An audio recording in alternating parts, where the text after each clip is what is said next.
Hello everyone, welcome back to my channel. कैसे हो आप सभी लोग? आई होप कि आप सब बहुत ही अच्छे होंगे। आज भी मैं आपके लिए लेकर आई हूँ बहुत ही useful kitchen tips and hacks, जिसके मदद से आपका घर और किचन की सारी मुश्किल काम होंगे बहुत ही आसान। तो चलिए आज का वीडियो शुरू करते हैं। आज की पहली टिप एक जुगाड़ू टिप है, लेकिन आप सभी के बहुत ही काम आएंगे, क्योंकि कई बार हमें टमाटर या फिर इस तरह से देखिए छोटे बच्चे के लिए एप्पल वगैरह को हम स्टीम करते हैं। तो स्टीम करने के लिए हमें स्टीमर की ज़रूरत पड़ती है, और अगर घर में स्टीमर नहीं है तो इन चीज़ों को हम किस तरह से स्टीम करें, तो चलिए देख लेते हैं।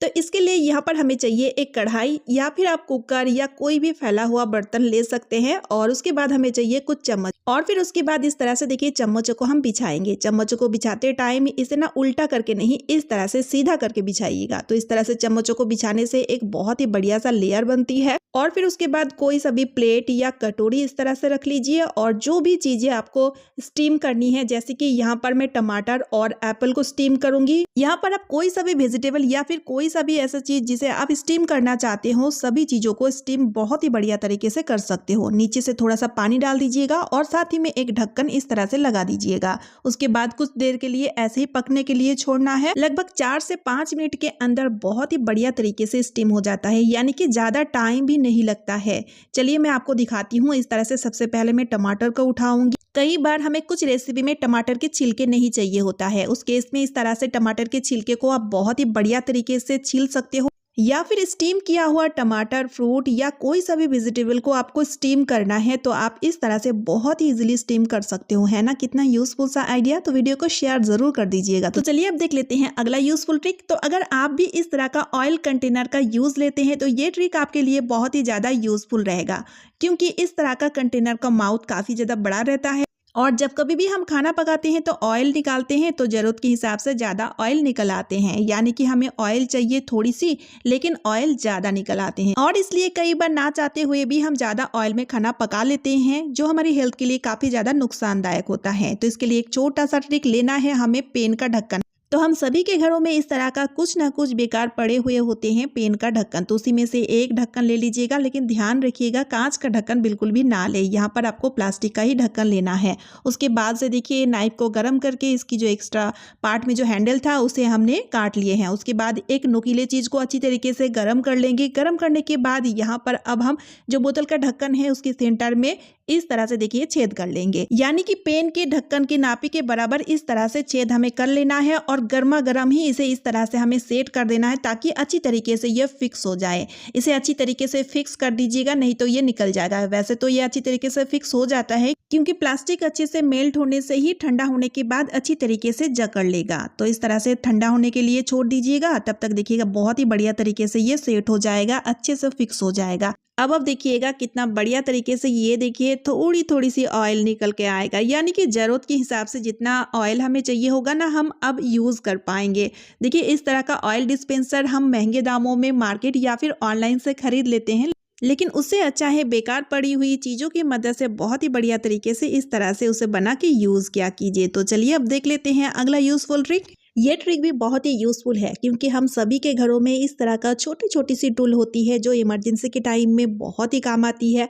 जैसे कि देखिए ये जो बैठी है ना, इसका इस्तेमाल हम आम के अचार बनाते टाइम कच्चे आम को काटने में लेते हैं। तो ये रखे हुए होते हैं, ऐसे ही पड़े हुए होते हैं, साल में एक ही बार इसका यूज़ होता है। या फिर प्लास, पेचकस या फिर इस तरह का रेंच, जो बहुत यूज़फुल तो होते हैं, इमरजेंसी के टाइम काम तो बहुत आते हैं, लेकिन बहुत ही कम यूज़ में आता है, यानी कि रख रख के इसमें जंग वगैरह या फिर इसका शार्पनेस भी खत्म हो जाता है। तो इसलिए इसे हमें टाइम टू टाइम मेंटेन भी करना चाहिए, यानी कि मेंटेन करके रखना चाहिए। तो इसके लिए यहाँ पर हम लेंगे प्याज का आधा टुकड़ा इस तरह से कट कर लेंगे, और फिर उसके बाद इस कटी हुई प्याज में हम लगा देंगे थोड़ी सी सरसों का तेल। यहाँ पर आपको सरसों का तेल ही लेना है। सरसों का तेल और प्याज दोनों ही जंग को काटने में बहुत ही माहिर है, या फिर जंग को लगने नहीं देता है। इसलिए यहाँ पर आप क्या कीजिए, इसके मदद से बहुत ही बढ़िया तरीके से जितने भी टूल है उन्हें हम ग्रीस कर लेंगे अच्छी तरीके से। और फिर उसके बाद इसे 1 घंटे के लिए आप धूप में छोड़ दीजिए। तो इस तरह से हमें इसे बीच बीच में मेंटेन करके रखना चाहिए, जिससे कि ये कभी खराब ना हो। तो चलिए अब देख लेते हैं अगला ट्रिक। तो जब कभी भी हम गाजर का हलवा वगैरह बनाते हैं तो इकट्ठी काफ़ी सारी गाजर को हमें छीलना होता है। तो हम क्या करते हैं, इस तरह से इसे पीलर की मदद से छील लेते हैं।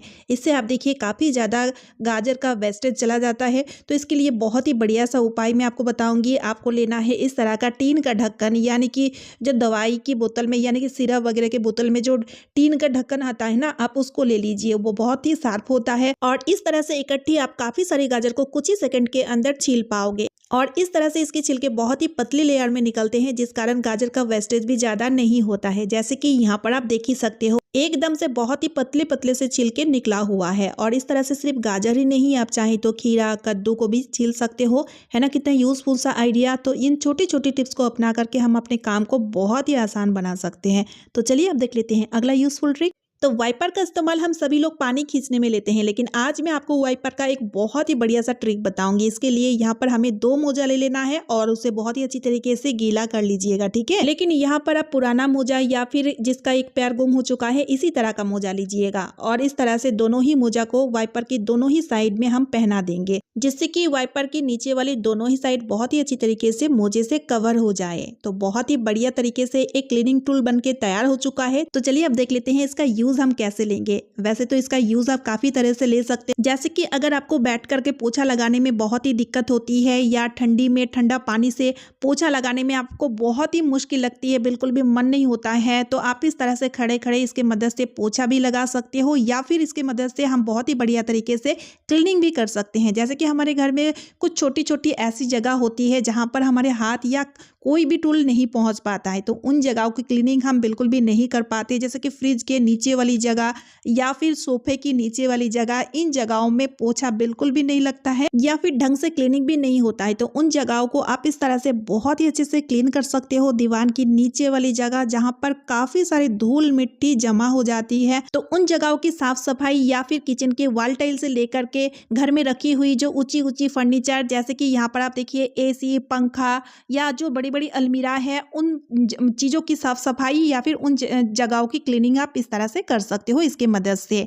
अब देखिए फ्रेंड्स, वाइपर का इस्तेमाल हम पानी खींचने में ही ज़्यादातर लेते हैं, लेकिन होता क्या है, वाइपर की जो ये वाली पार्ट देखिए जहाँ से ये जॉइंट होता है, यहाँ पर जंग लग जाता है। तो होता क्या है, पानी खींचते टाइम थोड़ा बहुत पानी अंदर के साइड चला जाता है और वो पानी ना अच्छे से ड्रेन हो पाता है, ना अच्छे से वो ड्राई हो पाता है, जिस कारण वाइपर की इस वाली पार्ट में हमेशा ही जंग लग जाता है। और जंग लगने के कारण ये बहुत पतला भी होता रहता है, जिस कारण इस वाइपर का इस्तेमाल फिर हम ज़्यादा दिन नहीं ले पाते हैं। तो आप एक काम कीजिए, जब भी आप न्यू वाइपर खरीद ले आएँ तो सबसे पहले आप ये काम कर लीजिएगा। तो इसके लिए यहाँ पर हम लेंगे बिंदी पैकेट में जो पतली सी एक पॉलीथीन होती है ना, इस पॉलीथीन को हम ले लेंगे। ये काफ़ी ज़्यादा सॉफ्ट होती है, साथ ही साथ ये बहुत पतली भी होती है, काफ़ी ज़्यादा मजबूत भी होती है। और बहुत अच्छी बात है कि देखिए यहाँ पे ना इस तरह से फिट भी आ जाता है। जो अंदर वाली पार्ट होता है ना, उतना ही पार्ट को हमें इस तरह से कवर करना है। तो इस पॉलीथीन की मदद से इस तरह से हम कवर कर देंगे। बहुत अच्छी बात इसकी और है कि ये बहुत बढ़िया तरीके से वाटर प्रूफ बन जाता है, ठीक है। तो देखिए इस पेपर को इस तरह से अच्छे से कवर करने के बाद सेलो टेप की मदद से अच्छे से सिक्योर कर दीजिएगा, यानी कि सेलो टेप चिपका के अच्छी तरीके से फिक्स कर दीजिएगा ताकि ये बिल्कुल भी खुले ना, ठीक है। तो इस तरह से देखिए ये पॉलीथीन अच्छी तरीके से फिक्स हो चुका है। तो जैसे कि मैं आपको बताई कि ये पॉलीथीन बहुत ही पतली किस्म की होती है, जिस कारण जब हम इस हैंडल को वाइपर में इस तरह से फिट करेंगे तो बिल्कुल भी दिक्कत नहीं होगा, यानी कि पॉलीथीन चढ़ाने के बावजूद भी अच्छी तरीके से ये अच्छे से फिक्स हो जाता है और बहुत ही बढ़िया तरीके से प्रोटेक्ट भी हो जाता है। उम्मीद है ये ट्रिक आपका बहुत ही काम आएगा। तो चलिए अब देख लेते हैं अगला ट्रिक। तो जब कभी भी न्यू सिलेंडर घर में आए या फिर सिलेंडर खाली हो गया है तो उसे निकालना है या फिर सिलेंडर को लगाना है, तो उस टाइम हम इस तरह से सिलेंडर को खिसका के ले जाते हैं। इस कारण अजीब सा आवाज़ भी होता है, फर्श में बहुत सारा स्क्रैचेस भी आ जाता है। तो आप ऐसे ना लेके जाए। इसके लिए एक छोटा सा ट्रिक, यहाँ पर हम लेंगे बिंदी का खाली पैकेट जो हर घर में होता है और बिंदी खत्म होने पे इसे हम फेंक ही देते हैं। तो आप बिल्कुल भी ना फेंके, ये खाली पैकेट बहुत ही काम आते हैं। तो सबसे पहले इस तरह से पैकेट को रखें, उसके ऊपर से सिलेंडर को रखें रखें। इसके बाद से जब आप सिलेंडर को मूव करेंगे यानी कि इस तरह से खिसका के ले जाएंगे तो अजीब सा आवाज़ भी नहीं होगा, साथ ही साथ फर्श में स्क्रैचेस भी नहीं आएगा। ये ट्रिक भी बहुत ही यूज़फुल है, ज़रूर से ट्राई कीजिएगा। तो चलिए फ्रेंड्स, आज का वीडियो मैं यहीं पे एंड कर रही हूँ। उम्मीद है आप सभी को आज का वीडियो यूज़फुल लगी है। अगर वीडियो थोड़ी सी भी यूज़फुल लगे तो वीडियो को ज़्यादा से ज़्यादा शेयर कर दीजिएगा, साथ ही साथ एक लाइक और चैनल को सब्सक्राइब ज़रूर कर लीजिएगा। तो चलिए मिलती हूँ नेक्स्ट वीडियो में। Bye friends and thanks for watching.